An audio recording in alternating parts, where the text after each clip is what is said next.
Hi, I'm Nir Eyal, and this is the Near and Far podcast. This podcast is about business, behavior, and the brain. On this show, I do a few things. I read quick articles I've written about topics shaping your behavior. I interview authors of books I enjoy, and from time to time, I devote episodes to answering your questions. If you want to ask me a question, visit the podcast page on iTunes, go to ratings and reviews, and ask me a question by leaving a review.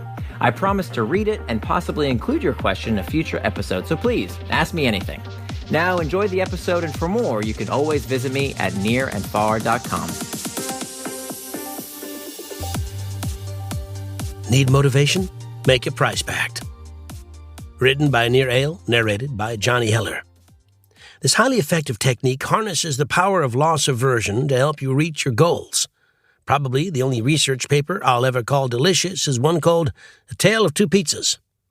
In the study, researchers offered one group of people plain pizzas, plus the option to add ingredients for an additional charge. To a second group, they offered topping-loaded pizzas with the chance to remove ingredients and pay less. Same thing, right? Of course not. And yet another example of why people are weird, the study found that the second group ended up spending more money on their pies.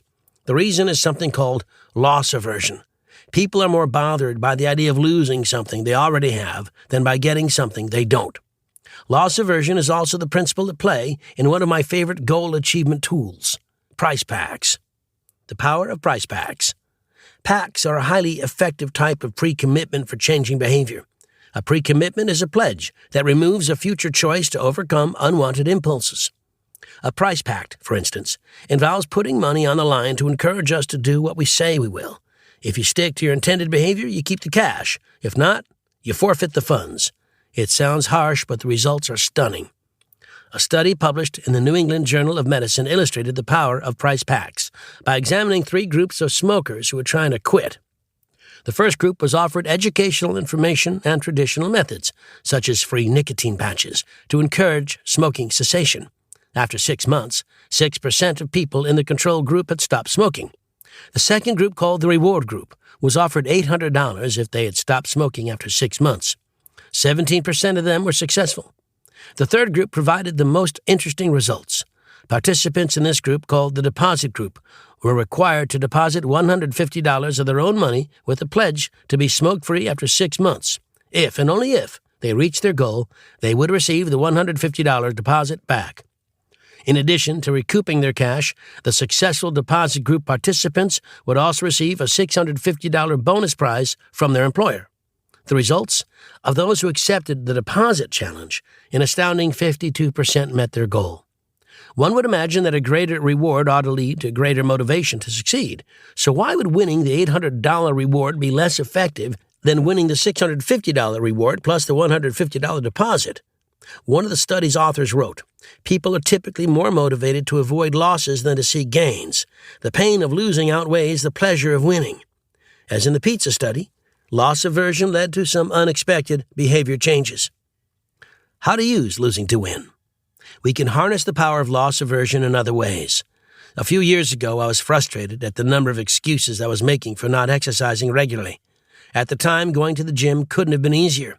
The fully equipped facility was located in my apartment complex and was free for residents like me, so I couldn't blame my no-shows on traffic or membership dues, yet I somehow found reasons to skip my workouts. I decided to make a price pact with myself. After making time in my schedule, I taped a crisp $100 bill to the calendar on my wall, next to the date of my upcoming workout. I then bought a 99-cent lighter and placed it nearby. Every day I had a choice. Either burn the calories at the gym or burn the $100 bill at home. Anytime I found myself coming up with petty excuses, I had a clear external trigger that reminded me of my pre-commitment to myself and my health. I know what you're thinking. That's too extreme. You can't burn money like that. That's exactly my point. I've used this burn or burn technique for over 3 years and have gained 12 pounds of muscle without ever burning the $100. A price pact binds us to action by attaching a price to distraction.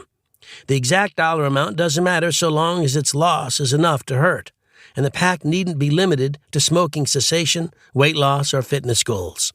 In fact, I found it helpful for achieving my professional ambitions as well.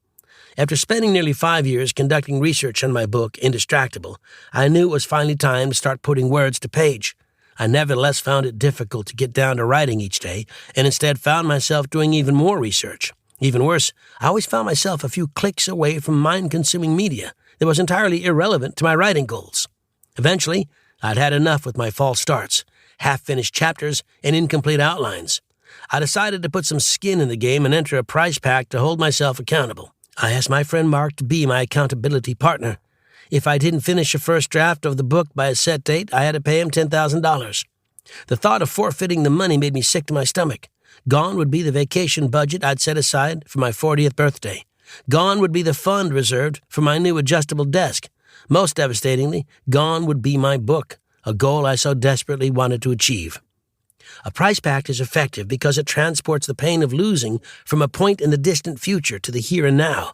For me, it worked like a charm because knowing that I had so much on the line kicked me into high gear.